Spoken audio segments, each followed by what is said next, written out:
This channel does not promote any violent, harmful, or illegal activities. All content provided by this channel is meant for an educational purpose only. শহরকে যানজট মুক্ত করার দাবিতে পথে কংগ্রেস। আসানসোলে হুলস্থুল, পথ অবরোধকে ঘিরে ব্যাপক উত্তেজনা। হটন রোড মোড়ে জিটি রোডে বিক্ষোভ কংগ্রেসের। অবরোধ তুলতে গেলে পুলিশ এবং কংগ্রেস নেতা কর্মীদের বচসা ধস্তাধস্তি, পরে জোর করে বিক্ষোভকারীদের সরিয়ে দেওয়া হয়। ধূপগুড়ির গধেয়াকুঠিতে গ্রাম পঞ্চায়েত অফিসে তালা। অক্টোবরে ভয়াবহ বন্যার সময় প্রশাসনের নির্দেশে ত্রাণ শিবিরে রান্নার দায়িত্ব পালন করেন স্বনির্ভর গোষ্ঠীর মহিলারা। অভিযোগ, এখনো পারিশ্রমিক পাননি কেউই, 28 দিনের মজুরি বাকি। বিজেপি পরিচালিত গ্রাম পঞ্চায়েত প্রধানের বিরুদ্ধে দুর্নীতির অভিযোগ, তাকে সরানোর দাবিতে এক কাটা তৃণমূল বিরোধী সিপিএম এবং থেকে শুরু করে বিজেপির একাংশ।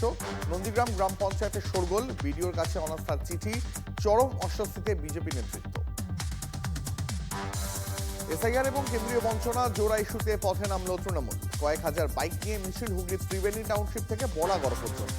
তবে স্থানীয় বিধায়ক তপন দাশগুপ্তর দেখা মেলেনি। নিজের ডেরায় দেখা যায়নি বিজেপি থেকে তৃণমূলে ফেরা দেবব্রত বিশ্বাসকেও। ড্রেন থেকে উদ্ধার প্রচুর ভোটার কার্ড। পশ্চিম মেদিনীপুরের চন্দ্রকোনা পুরসভার গোসাই বাজারে ব্যাপক চাঞ্চল্য। তদন্তের দাবিতে সরব বিজেপি, প্রশাসনে খতিয়ে দেখছে সবটাই, বক্তব্য তৃণমূলের। প্রায় 4 মাস আগে উদ্ধার হওয়া দ্বিতীয় বিশ্বযুদ্ধের সময়কার বোমা নিষ্ক্রিয় করল সেনাবাহিনীর বিশেষজ্ঞ দল। অজয় নদের তীরে সকাল থেকে দৌড়ঝাঁপ। বোলপুর এলাকায় নদীর চরে ওই বিশাল আকারের বোমাটি পাওয়া গিয়েছিল। বীরভূমের কীর্ণাহারে বোমা উদ্ধার। পুকুরের পাড়ে কম করে 10টি তাজা বোমা পাওয়া যায়। বালতির মধ্যে রাখা ছিল বোমাগুলি। ঘিরে ফেলা হয় গোটা এলাকা। সিআইডির বম্ব স্কোয়াডকে খবর দেওয়া হয়। আরও বোমা মজুত করা আছে কিনা খতিয়ে দেখতে তল্লাশি।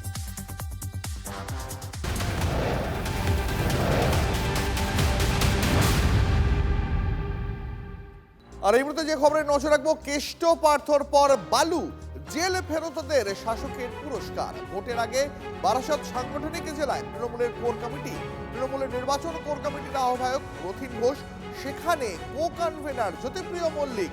রেশন দুর্নীতিতে অভিযুক্ত জ্যোতিপ্রিয় মল্লিকের সঙ্গে জেল ফেরত আনিসুর রহমানের নামও রয়েছে তৃণমূল কংগ্রেসের ওই কোর কমিটিতে। আমাদের প্রতিনিধি প্রদীপ্ত আমাদের সঙ্গে রয়েছেন। প্রদীপ্ত, এখানে কোন সমীকরণটা কাজ করলো? দেখো, এক্ষেত্রে সমীকরণ নিয়ে রাজনৈতিক মহল যেটা বলছে তা হলো যে উত্তর 24 পরগনা জেলায় জ্যোতিপ্রিয় মল্লিক দীর্ঘদিন ধরে সংগঠনের দেখভাল করেন, দেখাশুনো করেন এবং তার অনুপস্থিতিতে বাকি নেতৃত্ব খুব ভালো করে যে সেই সংগঠনগুলো মজবুত করতে পেরেছে এমন নয়। সন্দেশখালীতে তার প্রভাব লোকসভা নির্বাচনে দেখা গিয়েছে, বা রাজনৈতিক যে সমীকরণ নিয়মিত এই যে উত্তর 24 পরগনা জেলায় চলছে, সেখানে বেশ কিছু ক্ষেত্রে নেতৃত্বের গাফিলতি উঠে আসছে এবং জ্যোতিপ্রিয় মল্লিক দীর্ঘদিন ধরে এই সমস্ত এলাকা তার নখদর্পণে রয়েছে এবং সে কারণেই যেহেতু নির্বাচন সামনে এবং নির্বাচনের জয়ের জন্যেই রাজনৈতিক মহল অন্তত মনে করছে যে নির্বাচনের জয়ের জন্যেই জ্যোতিপ্রিয় মল্লিককে সামনে আনা হয়েছে। তার কারণ যে যুদ্ধের বা রাজনীতির ক্ষেত্রে জয়টাই শেষ কথা বলে এবং সে কারণেই নীতি নৈতিকতা এগুলোকে পিছনে রেখে জ্যোতিপ্রিয় মল্লিককে যেমন কো কনভেনার করা হয়েছে এই ঘটনায়, অর্থাৎ রেশন কেলেঙ্কারিতে অন্যতম অভিযুক্ত হিসাবে যার নাম সামনে এসেছিল দেগঙ্গা পঞ্চায়েত সমিতির সহসভাপতি আনিসুর রহমান ওরফে বিদেশ, তাকেও এই সাংগঠনিক যে জেলার যে কোর কমিটি তৈরি করা হয়েছে নির্বাচনে, সেখানেও তাকেও রাখা হয়েছে। অর্থাৎ নির্বাচনে জয়ের জন্য যাকে যেখানে প্রয়োজন সেভাবেই হয়তো তৃণমূল কংগ্রেস গুটি সাজিয়েছে বলেই মনে করছেন রাজনীতি। আসবো আবার, তবে এই মুহূর্তে আমাদের সঙ্গে বিজেপি নেতা জগন্নাথ চট্টোপাধ্যায় রয়েছেন। জগন্নাথবাবু, যে খবর আমরা এই মুহূর্তে পাচ্ছি, বারাসাতের সাংগঠনিক জেলায় তৃণমূল কংগ্রেসের কোর কমিটি গঠন করা হয়েছে। সেই কোর কমিটিতে আহ্বায়ক রথিন ঘোষ হলেও সেখানে কো কনভেনার জ্যোতিপ্রিয় মল্লিক, আর এক অভিযুক্ত আনিসুর রহমান, তিনিও জেলে ছিলেন, তার নামও রয়েছে ওই কোর কমিটিতে। দেখুন, এটাই স্বাভাবিক। তৃণমূল কংগ্রেসের কোর কমিটিতে যদি রামকৃষ্ণ মিশন, ভারত সেবাশ্রম সংঘের সন্ন্যাসীদের এনে রাখা হতো তাহলে আমার কাছে সেটাই অস্বাভাবিক থাকতো। এর আগে আপনারা বীরভূমের কোর কমিটি দেখেননি? বীরভূমের কোর কমিটিতেও তো যারা রয়েছেন তাদেরকে কেউ জামিনে আছেন, কেউ জেল খেটে এসছেন। এখানেও তাই। এটাই তো তৃণমূল কংগ্রেস। সেই কারণেই তো বাঙালি ঠিক করে ফেলেছে যে তৃণমূল কংগ্রেসকে অতীত করে দেবে। 15 বছর অনেক জ্বালা সহ্য করেছে বাঙালি।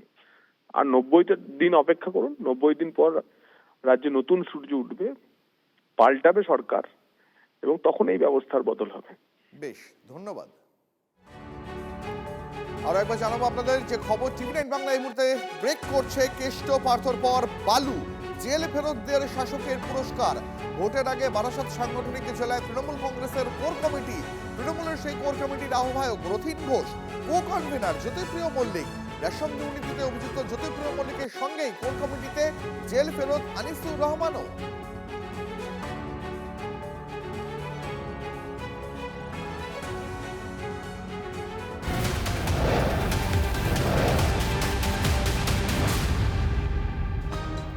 বিমানের শৌচাগারের দেওয়ালে লিপস্টিক দিয়ে লেখা বোমা হামলার হুমকি। ডিব্রুগড় থেকে কলকাতাগামী বিমানে মিলল হুমকি বার্তা।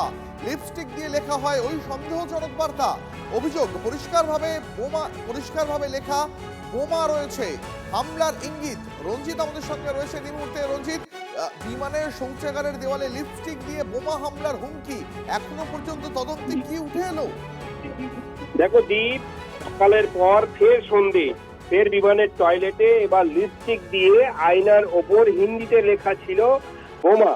এবং আজ সন্ধে ডিব্রুগড় থেকে কলকাতাগামী ইন্ডিগোর বিমান 6894 যখন মাঝ আকাশে বিমানটি রয়েছে, তখন বিমানের ভেতরে এক যাত্রী দেখে যে লিপস্টিক দিয়ে বিমানের ভেতরে সন্দেহজনক বার্তা, যাতে পরিষ্কারভাবে লেখা আছে বোমা হামলার ইঙ্গিত, এবং বিষয়টি হিন্দিতে লেখা ছিল। ঘটনাটি বিমানে থাকা যাত্রীদের নজরে এলে দ্রুততার সঙ্গে কেবিন ক্রুকে জানায়। কেবিন ক্রু কাল বিলম্ব না করে পাইলটকে সেই বার্তা পৌঁছে দেয় এবং কলকাতা বিমানবন্দরের এটিসির সঙ্গে যোগাযোগ করে এমার্জেন্সি ভিত্তিতে ল্যান্ডিং করে, এবং সেই মতো অনুমতি মিললে 7:37 নাগাদ, সন্ধ্যে 7:37 নাগাদ বিমানটি 117 জন যাত্রী নিয়ে নিরাপদে কলকাতায় মাটিতে অবতরণ করে। পরবর্তীতে বিমানটিকে আইসোলেশন বেতে নিয়ে যাওয়া হয়েছে এবং নিরাপত্তার দায়িত্বে থাকা সেন্ট্রাল ইন্ডাস্ট্রিয়াল সিকিউরিটি ফোর্সের আধিকারিকরা বিমানটিকে ঘিরে রয়েছে। Bomb squad, dog squad, ambulance এবং ফায়ার ব্রিগেড সমস্ত কিছু মোতায়েন করা আছে। এই মুহূর্তে বিমানটির মধ্যে সন্দেহজনক বস্তু আছে কিনা তার তল্লাশি করে দেখা হচ্ছে। দীপ, ধন্যবাদ রঞ্জিত। আরো একবার জানাবো আপনাদের এই মুহূর্তে যে খবর আমরা নজর রাখছি, বিমানের শৌচাগারের দেওয়ালে লিপস্টিক দিয়ে লেখা বোমা হামলা হবে তার হুমকি। ডিব্রুগড় থেকে কলকাতাগামী বিমানে এই হুমকি বার্তা, সেই দেখেই এখন এই মুহূর্তে কার্যত শোরগোল পড়ে গেছে নিরাপত্তা রক্ষীদের মধ্যে। লিপস্টিক দিয়ে লেখা হয়েছে ওই সন্দেহজনক বার্তা। অভিযোগে পরিষ্কারভাবে লেখা রয়েছে বিমানে বোমা রয়েছে। এই বিষয়টি যাত্রীদের নজরে এলে খবর যায় কেবিন ক্রুয়ের কাছে। বিমানবন্দরের সঙ্গে যোগাযোগ করে জরুরি অবতরণের অনুমতি চান পাইলট।